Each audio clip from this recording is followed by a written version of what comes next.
नमस्कार, आप देख रहे हैं वर्ल्ड अपडेट और आज हम बात करेंगे दुनिया में तेजी से बदलते युद्ध के हालात के बारे में।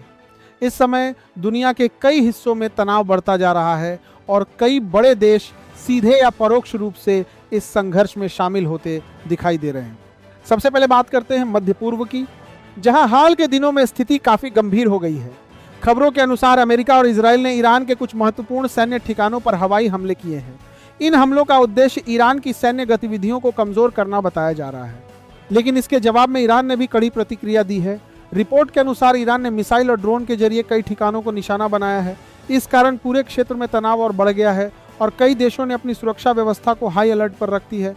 कई देशों ने अपनी ईरानों को हाई देशों ने भारत के जरिए और मार्केट के जरिए कई ठिकानों को हाई देशों ने अपनी यादीग्राम ने 1000 करिए और कई देशों ने अपनी सुरक्षा व्यवस्था को हाई अलर्ट पर रखेगी, जिससे दूसरे दिन दिया है। मध्य पूर्व में यह संघर्ष अब सिर्फ 2 देशों तक सीमित नहीं रह गया है।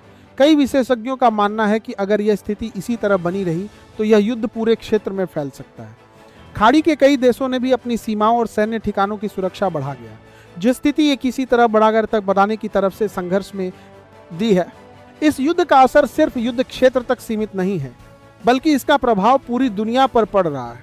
सबसे बड़ा असर अंतर्राष्ट्रीय उड़ानों पर देखने को मिल रहा है। कई एयरलाइंस ने अपने फ्लाइट रूट बदल दिए हैं और सैकड़ों उड़ानें रद्द कर दी गई हैं।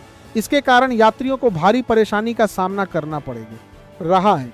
इसके अलावा वैश्विक तेल बाजार भी इस तनाव से प्रभावित हो सकता है। मध्य पूर्व दुनिया के सबसे महत्वपूर्ण तेल उत्पादन क्षेत्रों में से एक है।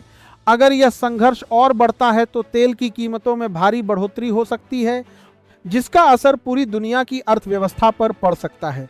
अब बात करते हैं रूस और यूक्रेन के युद्ध की। यह युद्ध पिछले काफी समय से जारी है और अभी भी दोनों देशों के बीच कई इलाकों में संघर्ष जारी है। हालांकि कुछ रिपोर्ट्स में यह भी कहा जा रहा है कि दोनों देशों के बीच शांति वार्ता की कोशिशें भी चल रही है और अब दोनों देशों के बीच बर्दर में भी दोनों देशों के बीच हैं, लेकिन अभी तक कोई बड़ा समझौता सामने नहीं आया है। दुनिया के कई बड़े देश इस स्थिति पर लगातार नजर बनाए हुए हैं।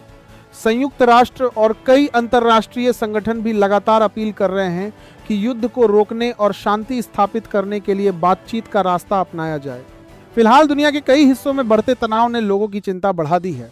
आने वाले दिनों में यह देखना बेहद महत्वपूर्ण होगा कि यह संघर्ष किस दिशा में आगे बढ़ता है और क्या कूटनीतिक प्रयास इस स्थिति को शांत करने में सफल हो पाते हैं या नहीं।